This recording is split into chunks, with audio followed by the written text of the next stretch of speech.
நீதான் செல்ல பிள்ளைக்கு என் சொல்லி பேசி நடமாட்டேன். ஒரு பெண்ணா பிறந்து ஒரு ஆளுநர் பிறந்து இல்லற வாழ்க்கை ஏற்பட்டு 5 பிள்ளைகள் இருந்து அரசியல் போயிட்டு என்ன பண்ணுவாங்கள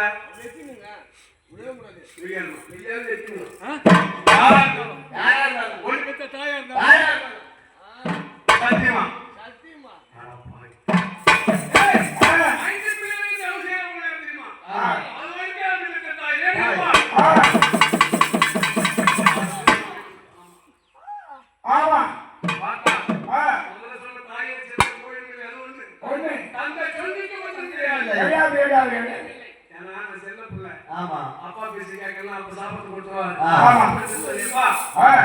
நீ சொன்ன பிரகாரம் அம்மா வச்சு கேட்டேன். ஆனா நான் வரும்பொழுது உன்னை 2 வாரம் கேட்டேன்.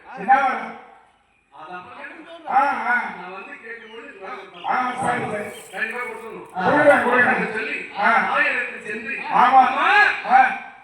ஒரு காலத்துல எப்பா நல்லவங்களுக்கு சாப்பிட்டு மனவேடிக்கை பார்க்கலான்னு கூட்டேன். அப்ப என்ன சொன்னேன், ஏமா இன்னைக்கு வேணாம், அதுக்கு ஒரு நாள் வரும்.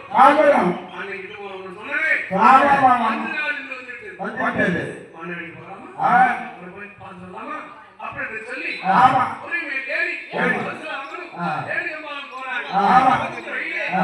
ஒரு கதை ஒன்று சொல்றேன் கேட்கலையா? பரிசுராமன் சொல்றாங்க அம்மா கிட்ட, நான் ஒரு கதை ஒன்று சொல்றேன் கேட்கலையா? சொல்லியப்பா சொல்லியப்பா ஏமா ஒரு பெண்ணா பிறந்து ஒரு ஆடவனை விழுந்து இல்லற வாழ்க்கை ஈடுபட்டு 5 பிள்ளைகள் இருந்து அபிஷேகை போட்டு என்ன பண்ணுவாங்க? என்ன பண்ணா யாரு கேட்கறது? பரிசுராமன் கேட்கறது. நாடா தம்பி கேள்வியாடா இருக்குது. அப்பே மட்டும் நாட்டுல இருக்காமா 5 பிள்ளைகள் வந்து அபிஷேகம்.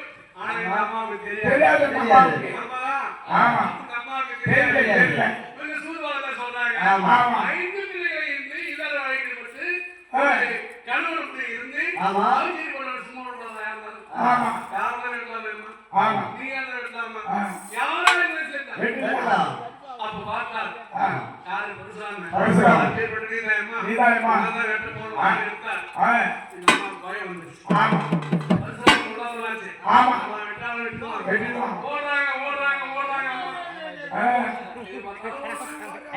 அப்போ அந்த ஊத்தம் புரியல தெரிந்தாங்க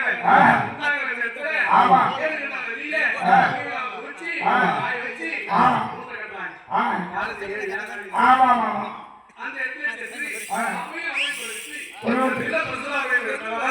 அந்த பாதுகாப்பு கொடுங்க.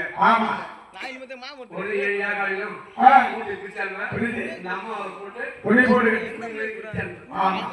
அதுக்கு அங்க பேரு நம்ம 7ஆம் பிரிப்பிலே 7ஆம் பிரிப்பிலே இளையவா 1ஆம் பிரிப்பிலே உயர்வா 2ஆம் பிரிப்பிலே வளர்த்தக்காரியாக 3ஆம் பிரிப்பிலே புத்துவாரியாக இருந்து 4ஆம் பிரிப்பிலே நாயகரியாக இருந்து 5ஆம் பிரிப்பிலே கெஞ்சிகுலசை பேசிய கருப்படியாக இருந்து 6ஆம் பிரிப்பிலே அங்காளீஸ்வரியாக இருந்து 7ஆம் பிரிப்பிலே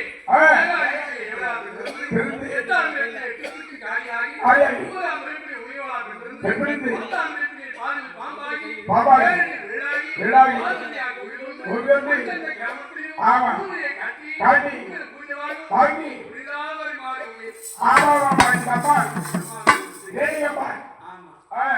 அப்ப ஓடுறாங்க. போயிட்டு போனாரு. நாங்க ஒரு அம்மா வந்தாங்க பாத்தீங்களா? ஐயோ இங்க யாரும் வரலைங்க. 7 யாராவது சொல்றாங்க, நாங்க யாரும் வரல. உடனே போயிட்டாங்க. போய் உடனே ஒரு காலத்துல இந்த உதவிக்கு உதவி நான் பண்ணுவேன் போயிட்டாங்க. திடீர்னு பார்த்தா போறாங்க. போய் சேர்த்தாங்க. அப்புறம் திடீர்னு போறான் தெரிஞ்சு போறான். யாரு சக்கிலிச்சு மேல ஆகாயம் தெரியுமா? தாடி கட்டும் போது ஆகாயம் பாத்தியா பூமாதி பாத்தியா போய் சொல்லுவோம். பேசுவோம். அதனாலதான் திருமணம் செய்து மாங்கிட்டு இருக்கும் பொழுது அந்த மாங்கிட்டு பெயர் கேட்டாங்க. ஆகாயமான சாட்சியா சாட்சியா பெண்ணுங்களை சாகுவதை கேட்க மாட்டேன். அப்ப அருந்து போயிட்டாங்க. கொஞ்சம் போறாரு அந்த அருந்து நிமிஷம் ஒரே கவுன் ஆமா அந்த இடத்துக்கு போனாங்க. அப்படியே போயிட்டாங்க. அப்படியே பார்த்தாங்க அம்மா அவங்க யாரும் தெரியாது. உடனே நம்ம அம்மாவுக்கு ஆனந்த